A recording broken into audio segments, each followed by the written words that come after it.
ಕಾಂಗ್ರೆಸ್ನ ಕಟ್ಟಾಳು ಡಿಕೆಶಿಗೆ ಇಂದು ಪಟ್ಟಾಭಿಷೇಕ ಸಮಾರಂಭ. ಸಂಘಟನಾ ಚತುರ ಡಿಕೆ ಶಿವಕುಮಾರ್ಗೆ ಕೊನೆಗೂ ಒಲಿದು ಬಂದಿದೆ ಈಗ ಸಿಎಂ ಪಟ್ಟ. ಹಾಗಾಗಿ ಹಲವು ವರ್ಷಗಳ ತಪಸ್ಸು, ಇಷ್ಟೊಂದು ವರ್ಷಗಳ ಪಕ್ಷಕ್ಕೋಸ್ಕರ ನಿಷ್ಠೆಯಾಗಿ ಕೆಲಸ ಮಾಡಿದಂತ ಈ ಒಂದು ಪ್ರತಿಫಲ ಇವತ್ತು ಫೈನಲಿ ಸಿಗ್ತಾ ಇದೆ. ಇವತ್ತು ಡಿಕೆ ಶಿವಕುಮಾರ್ ಸಿಎಂ ಆಗಿ ಅಧಿಕಾರವನ್ನು ಸ್ವೀಕಾರ ಮಾಡ್ತಾರೆ. ಕಾಂಗ್ರೆಸ್ ಕಟ್ಟಾಳು ಡಿಕೆಶಿಗೆ ಇಂದು ಪಟ್ಟಾಭಿಷೇಕ ಸಮಾರಂಭ. ಸಂಘಟನಾ ಚತುರ ಡಿಕೆ ಶಿವಕುಮಾರ್ಗೆ ಒಲಿದಿದೆ ಸಿಎಂ ಪಟ್ಟ. ಕನಕಪುರ ಮನೆ ಮಗ ಡಿಕೆಶಿ ಈಗ ಮುಖ್ಯಮಂತ್ರಿ. ಸಿಎಂ ಡಿಕೆ ಶಿವಕುಮಾರ್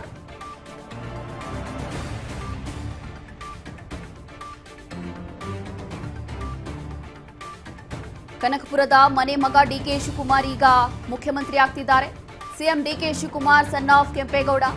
ಕಾರ್ಯಕರ್ತನಿಂದ ಸಿಎಂ ಗದ್ದುಗೆ ಫಲಿಸಿತ್ತು ಕೊನೆಗೂ ಈ ಪ್ರಾರ್ಥನೆ.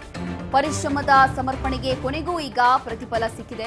ಡಿಕೆ ಶಿವಕುಮಾರ್ ಪದಗ್ರಹಣಕ್ಕೆ ವಿವಿಧ ಗಣ್ಯರಿಗೆ ಆಹ್ವಾನ ಕೂಡ ಕೊಡಲಾಗಿದೆ. ಪ್ರತಿಜ್ಞಾವಿಧಿಯನ್ನ ಬೋಧಿಸಲಿದ್ದಾರೆ ಥಾವರ್ ಚಂದ್ ಗೆಹ್ಲೋಟ್ ಅವರು. ಇವತ್ತು ಸಂಜೆ 4:05 ಡಿಕೆ ಶಿವಕುಮಾರ್ ಮುಖ್ಯಮಂತ್ರಿಯಾಗಿ ಅಧಿಕಾರವನ್ನು ಸ್ವೀಕಾರ ಮಾಡಲಿದ್ದಾರೆ.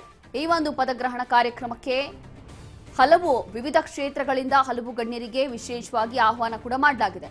ಹಾಗಾಗಿ ಬಹಳ ವರ್ಷಗಳಿಂದ ಅಥವಾ ಈ ಒಂದು ದಿನಕ್ಕೋಸ್ಕರ ಬಹಳಷ್ಟು ತಪಸ್ಸು, ಪೂಜೆ, ಪುರಸ್ಕಾರ, ಹರಕೆಗಳು ಇದೆಲ್ಲವೂ ಕೂಡ ಮಾಡ್ಕೊಂಡು ಬಂದಿರುವಂತಹ ಡಿಕೆ ಶಿವಕುಮಾರ್ಗೆ ಇವತ್ತು ಲಕ್ಕಿ ಡೇ. ಹಾಗಾಗಿ ಇವತ್ತಿನ ಈ ಒಂದು ಕಾರ್ಯಕ್ರಮದಲ್ಲಿ ಅಥವಾ ಈ ಒಂದು ಐತಿಹಾಸಿಕ ಕ್ಷಣಕ್ಕೋಸ್ಕರ ವಿವಿಧ ಕ್ಷೇತ್ರಗಳಿಂದ ವಿವಿಧ ಗಣ್ಯರು ಸಾಕ್ಷಿಯಾಗಲಿದ್ದಾರೆ. ಹಾಗಾಗಿ ಈಗ ಎಲ್ಲ ಸಿದ್ಧತೆಗಳು ಕೂಡ ಜೋರಾಗಿ ನಡೆದಿದೆ.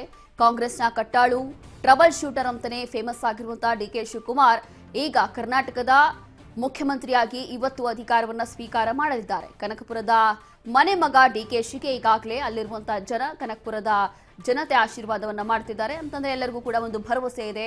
ಮುಂದಿನ ದಿನಗಳಲ್ಲಿ ಕೇವಲ ಕನಕಪುರ ಅಂತಲ್ಲ, ಇಡೀ ನಮ್ಮ ಕರ್ನಾಟಕವೂ ಕೂಡ ಅಭಿವೃದ್ಧಿ ಮಾಡ್ತಾರೆ. ನಾವು ಏನ್ ನಿರೀಕ್ಷೆಗಳನ್ನ ಇಟ್ಕೊಂಡಿದ್ದೀವೋ ಆ ನಿರೀಕ್ಷೆಯನ್ನ ಡಿಕೆ ಶಿವಕುಮಾರ್ ತಲುಪ್ತಾರೆ ಅನ್ನುವಂತ ಒಂದು ಉದ್ದೇಶ, ಅನ್ನುವಂತ ಒಂದು ನಂಬಿಕೆ ಇದೆ.